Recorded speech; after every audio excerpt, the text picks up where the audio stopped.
하둘셋. 안녕하십니까. 사마열혈입니다.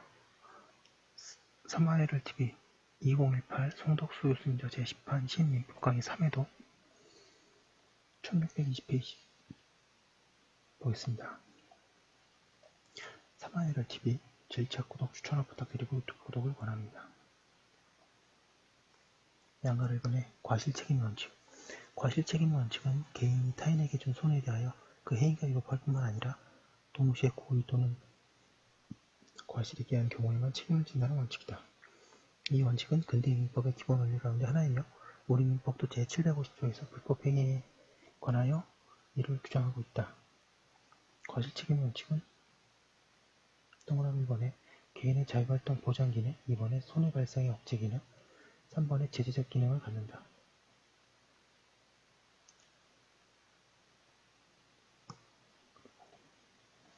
양가 1번에 무과실책임론과 그 입법. 방가 1번에 근대 이후 과학기술이 발달하면서 철도, 자동차, 항공기 등의 고속교통기관이 등장하였고 광업, 전기사업, 원자력 산업과 같은 위험한 설비를 갖춘 기업이 나타났다. 이를 경우와 같이 손해 발생의 가능성이 매우 크고 그러면서 많은 수익을 올리는 때에는 그에 의하여 생긴 손해를 배당하게 하는 것이 적절하다. 그런데 그 결과는 과실책임 원칙으로는 실현하기가 어렵다. 손해 발생의 과실이 없다고 인정될 경우도 많고 설사 과실이 있어도 그것을 증명하기가 쉽지 않기 때문이다. 여기서 과실이 없어도 책임을 져야 한다는 무과실 책임론이 주장되었다.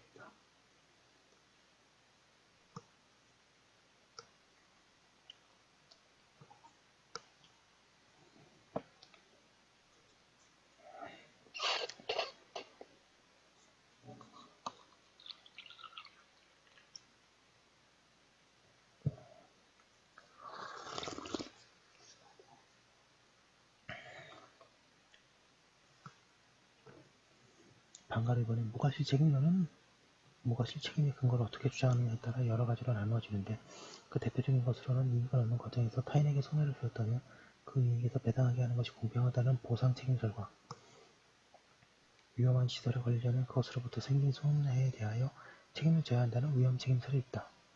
우리나라에서는 1번의 위험 책임설을 취하는 견해와 2번의 두 설을 종합하여 다원적으로 설명하는 견해로 나뉘어 있다. 근데 이건 별로 안 중요합니다. 방가로 3번. 무과실 책임의 실현은 이론만으로는 한계가 있다. 그리하여 필요한 분야에서는 무과실 책임을 인정하는 입법을 하고 있다. 구체적인 예로는 환경오염 또는 환경훼손으로 인한 피해에 대하여 해당 환경오염 또는 환경훼손의 원인자가 지는 무과실 책임, 시설의 설치 운영에 관련하여 환경오염 피해가 발생한 때에 해당 시설의 사업자가 그 피해에 대하여 지는 무과실 책임, 토양오염으로 인해 피해에 대한 오염 원인자의 무과실 책임, 유조선에 의한 유류오염 손해에 대한 유조선 선박 소유자의 무과실 책임, 원자력 손해에 대한 원자력 사업자의 무과실 책임, 광해에 대한 광업자 또는 초광업권자의 무과실 책임, 제조물의 결함으로 인한 손해에 대한 제조업자의 무과실 책임, 도로 등 공공의 영주물의 하자로 인한 손해에 대해 국가, 지방자치단체의 무과실 책임, 우주 손해에 대한 우주발사체 발사자의 무과실 책임이 될 수 있다. 1621페이지. 그리고 자동차의 운행으로 인한 타인의 사망, 부상에 대한 자동차 운행자의 책임, 독점주제 및 공정거래에 관한 법률을 위반함으로써 피해를 입힌 사업자, 사업자단체의 배상 책임, 특허권의 침해, 디자인의 침해에 대한 경우에는 과실의 증명 책임을 전환하여 사실상 무과실 책임을 하고 있다. 방금 4번에 앞으로 무과실 책임을 인정한 입법이 늘어나겠지만 무과실 책임은 불법행위 책임으로에 있어서 원칙이 될 수는 없다. 과실 책임의 원칙은 개인의 활동의 자유를 보장하는 것이므로 그러한 자유를 위험하게 하더라도 배상 책임을 인정해야 할 특별한 사유가 있는 때에만 무과실 책임을 인정해야 한다. 그러한 사유는 위험성을 지닌 기업의 경우에 있을 가능성이 크며 따라서 개인의 일상생활에 관하여 여전히 과실 책임의 원칙이 유지될 것이다. 방가 5번에 무과실 책임이 인정되면 책임을 지는 자는 손해를 대금, 요금 등의 형식으로 소비자나 이용자에게 분담시키거나 책임보험 제도에 의하여 손실을 갖는 위험을 지는 자 사이에 분산시키게 된다. 그 결과 손해가 널리 사회에 분산되는 효과를 가져온다. 민법에 있어서 부과실 책임. 동그라미 1번에 불법행위에 있어서 부과실 책임으로 공작물의 소유자 책임이 있고, 동그라미 2번 불법행위에 있어서 중간적 책임 또는 공작물의 점유자 책임, 책임 무능력자의 감독자 책임, 사용자 책임 등의 점유자 책임이 있고,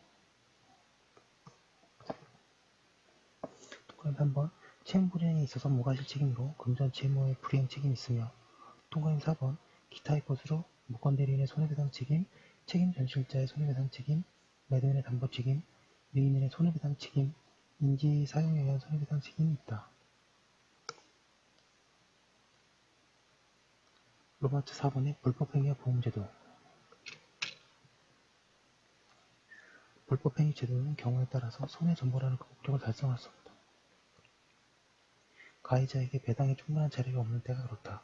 그런가 하면 자료가 있을 때 배당을 하고 나면 생계가 어려워지는 때도 있다. 이러한 때에는 불법행위 제도만으로는 당사자들 모두를 적절하게 규율하기 어려우며 다른 제도의 도움을 받을 수밖에 없다. 이것이 바로 보험제도이며 그 가운데서 특히 책임보험제도가 그렇다. 책임보험제도는 피보험자가 보험기간 중에 사고로 인하여 제3자에게 배당 책임을 지은 경우에 보험자가 이를 보상하는 것을 내용으로 하는 보험제도이다. 이러한 책임보험을 이용하면 가해자는 보험료를 지급한 것만으로는 배당 책임으로부터 벗어날 수 있게 되고, 피해자는 보험회사에 직접 보험금을 청구할 수 있어서 두텁게 보호된다. 현행법상 책임보험 계약의 체결이 강제되는 것으로는 자동차 책임보험과 원자력 손해배상 책임보험, 산업재해보상보험법에 의한 보험이 있다.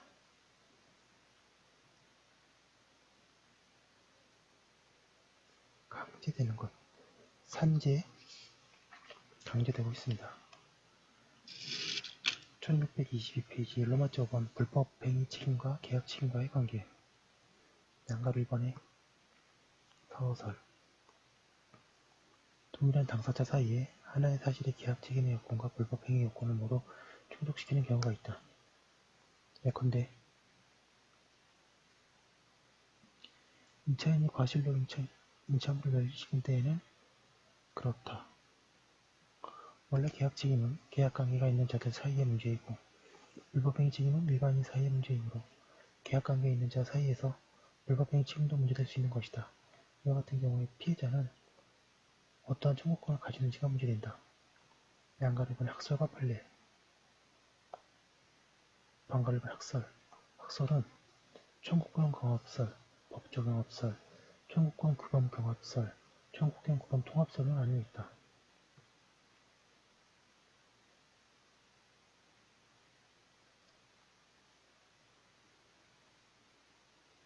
방가로 1번의 청구권 경합설은 피해자인 청구자는 그의 선택에 따라서 가해자인 채무자에 대하여 계약 책임을 묻거나 불법행위 책임을 물을 수 있다고 한다. 이 견해는 두 청구권의 경합을 인정한다고 하여 청구권 경합설이라고 또 불린다. 이번에 법조경합설은 불법행위 책임과 계약 책임은 일반법과 특별법과 같은 관계에 있으므로 먼저 특수한 관계인 계약 책임을 적용하여야 할 것이고, 일반적인 불법행위 책임이 배제된다고 한다. 3번의 청구권 규범 경합설은 동일부에 대한 청구권이 경합하는 것으로 보이는 경우에도 청구권의 개수 사실은 한개이고, 단지 청구권 규범이 동일부에 대한 청구에 기초짓기 위하여 복합하고 있는 것에 불과하다고 한다. 4번의 청구권 규범 통합설은 계약 책임과 불법행위 책임의 규범을 경합하는 경우 피해자는 양 규범을 종합한 하나의 손해배상 청구권만 갖게 된다고 한다. 그리고 이때의 두 책임의 규범 통합은 요건 규범은 제외하고 효과 규범만을 통합을 인정하는 것이 타당하다고 한다. 방가로 1번의 판례. 판례는 청구권 경합설의 입장이 있다. 양가로 3번의 사견. 생각건대 법조경합설과 청구권 규범 경합설에 의하면 하나의 청구권만 인정되어 채권자에게 불리할 가능성이 있다. 그리고 청구권 규범 통합설은 한 개의 청구권만 인정하지만 채권자에게 유리할 수도 있다. 그러나 그것은 해석의 한계를 넘는 이론이다. 따라서 법에 적합한 이론으로서 채권자를 보호할 수 있는 것은 청구권 경합설이다. 입니다. 1623페이지 불법행위 책임과 계약 책임의 구체적 차이. 불법행위 책임과 계약 책임은 과실책임론, 즉 책임능력, 손해량의 범위, 과실상계의 범위에 있어서는 차이가 없다.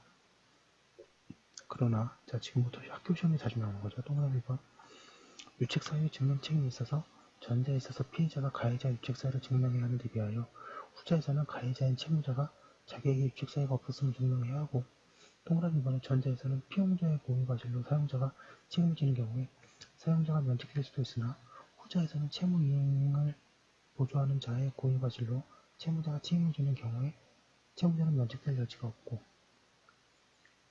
동그라미 3번 전자에서는 공동불법 행위의 경우에 연대 책임을 인정하나 후자에는 그러한 규정이 없고 동그라미 4번에 전자의 청구권은 3년 또는 10년의 시효기간에 걸리는 데 비하여 후자의 청구권은 10년의 시효에 걸리고 동그라미 5번 전자에서는 고의의 불법 행위의 경우 채무자가 상기하지 못한다는 규정이 두어져 있고 동그라미 6번 후자에서는 법률상 채무자의 특정 재산에 대한 담보권을 인정하는 때가 많으며 동그라미 7번 전자에서는 태아에게 권리 능력이 인정되는 데에 비하여 후자에는 그러한 규정이 없고 동그라미 8번 특별법 내지 특별 규정으로 전자의 경우에는 실화 책임에 관한 법률이 있고 후자에서는 운송인의 책임을 가져가는 특칙이 두어져 있는 데에 차이가 있다.